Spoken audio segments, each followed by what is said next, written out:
आ जाओ। अब मुझे यूनिट 2 आपको पढ़ानी है। अब मुझे यूनिट 2 आपको पढ़ानी है। क्लियर है जी? ध्यान देना, यूनिट 2 आपको पढ़ानी है। Conditions and warranties. तो होता क्या है ना बेटा, जब भी हम गुड्स बेचते हैं, जैसे मैं ये गुड्स आपको बेच रहा हूं, ये गुड्स जब मैं आपको बेच रहा हूं तो मैं बोल रहा हूं ये मोबाइल मेरा बहुत अच्छा है, इसमें एक भी स्क्रैच नहीं है, इसमें एक भी स्क्रैच नहीं है, इसका कैमरा बहुत अच्छा है, इसका स्क्रीन बहुत अच्छा है। हम लोग गुड्स बेचते हुए सेलर बहुत सारी इंफॉर्मेशन देता है, बहुत सारे फीचर्स बताता है, बहुत सारी इंफॉर्मेशन देता है अबाउट द गुड्स, बहुत सारी चीजें डिस्क्राइब कर सकता है अबाउट द गुड्स। ये जो स्टेटमेंट होते हैं ना बेटा, ये बायर को इंड्यूस करने के लिए होता है। इंड्यूस का मतलब कन्विंस करने के लिए होता है कि वो हमसे गुड्स ले ले। बायर को कन्विंस करने के लिए होता है कि वो हमसे क्या ले ले बेटा, गुड्स ले ले। अब ये कंडीशन, हम लोग डायरेक्ट कंडीशन वारंटी पे घुसते नहीं। ये जो स्टेटमेंट है बेटा, ये जो स्टेटमेंट है इसको बोलते हैं स्टिपुलेशन इन अ कॉन्ट्रैक्ट। ये जो स्टेटमेंट है बेटा, इसको क्या बोलते हैं, स्टिपुलेशन इन द कॉन्ट्रैक्ट। तो when selling the goods, the seller makes certain statements to reduce to induce the buyer. Seller क्या करता है, सर्टेन स्टेटमेंट बोलता है टू इंड्यूस द बायर।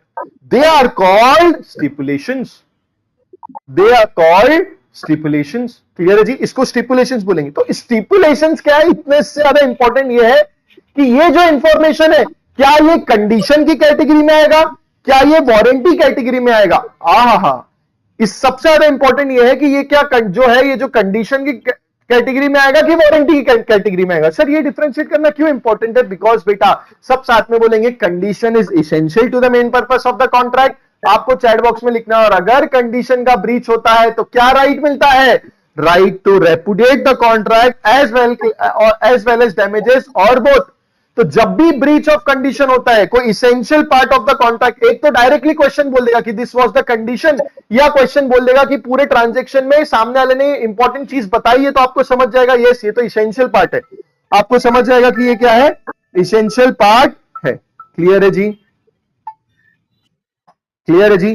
तो in case of breach repudiate the contract, claim damages और both. In case of breach repudiate the contract, claim damages और both. Clear है जी? क्लियर है जी? यस।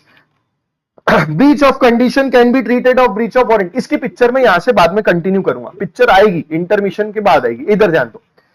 अगर ये ज्यादा इसेंशियल नहीं है सर, इट इज कोलैटरल, साथ ही साथ बस एक कंडीशन इन्होंने कहा, अगर कोई ऐसा टर्म है विच इज कोलैटरल, उसका ब्रीच होता है, तो उस केस में it is not that important, आप कॉन्ट्रैक्ट को कैंसिल मत करो, बट हाँ उस वजह से जो भी चेंजेस हो रहा है, उसकी वजह से जो भी डैमेजेस हो रहा है वो रिकवर कर लो। You cannot repudiate the contract, but you can claim damages. English में बोलेंगे, you cannot repudiate the contract, but you can claim damages. मुझे